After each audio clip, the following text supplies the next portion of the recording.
بقول لك ايه، انا وقعت على محل سقع. سقع؟ يعني ايه سقع؟ محل سقع الشارع بتاعه مقطوع، بيقفل من 12 ويفتح 8. بواب عمارته بيصحى من النوم عشان يروح يصلي الفجر. اول ما يخش الجامع نخش احنا المحل. طب ما لسه لو هو نايم قبل الفجر يعني. هما بيعملوا كده في الافلام. يلا. طب يعني ايه سقع يا مصطفى؟ يلا يا مصطفى انجز. فتح. حبيبي هنتقفش. ده محل مكملات. مش دي كانت امنيتك؟ ايوه. تاخد مكملات ببلاش؟ ايوه. يلا يا سيدي اتبسط. يلا. انت بتعمل ايه يا خبي انت؟ واحنا هنا جايين نسمع ميه؟ ما تشوف اي حاجه تانية. يلا. ايه طيب؟ خلص. ده بسكوت.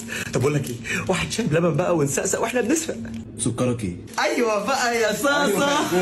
قلت لي انت عايز كام معلش؟ ده ايه ده؟ ايه يا صاصه؟ ده سكر دايت. الحق في واحد داخل علينا.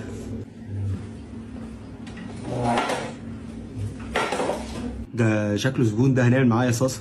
طب استنى اروح اشوف وشه ايه. اجيب لحضرتك ايه يا فندم؟ هات لي الطلب بتاعي. معلش يا فندم، بس انا لسه مستلم جديد فما اعرفش اروح حضرتك، انا اسف. طيب يبقى هات لي قهوه ساده على روح صاحبتي. هي ماتت يا فندم ولا ايه؟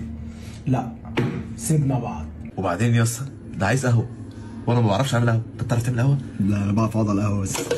وقت يا صاص. خلاص. وبعدين ده مكتئب يعني، ده مش هيطلع البيت دلوقتي، ده مطول. معلش يا فندم انا اسف جدا، البن خلصان، اجيب لحضرتك حاجه ثانيه؟ خلاص لقطني على البلوتوث بس اسمع كام اغنيه كده. ماشي يا فندم. كفي نفسك انا عودت تفوق. نقلب في الدفاتر تلقى الشعر بيحكي عنا، فاكر ايامنا كنا كان قلبي ليه وقلبه مش ليه. حسيت اني لقيت حلم السنين. انا ازرق يا مصطفى، الساعه بقت 7 الصبح. ده فاضل ساعه والمحل يفتح. طب مش ناوي بقى تقول لي يعني ايه سقع قبل ما المكان يفتح؟ انت في ايه يا اخي؟ انت اللي فيه ايه؟ مش عايز تقول لي بعد سقع ليه؟ مخبي عليا؟ مخبي. مشي.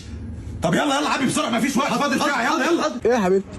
لا لا يا حبيبتي، لقيت نفسي صاحي بدري عن ميعادي شويه، قلت انزل افتح المحل ساعه بدري.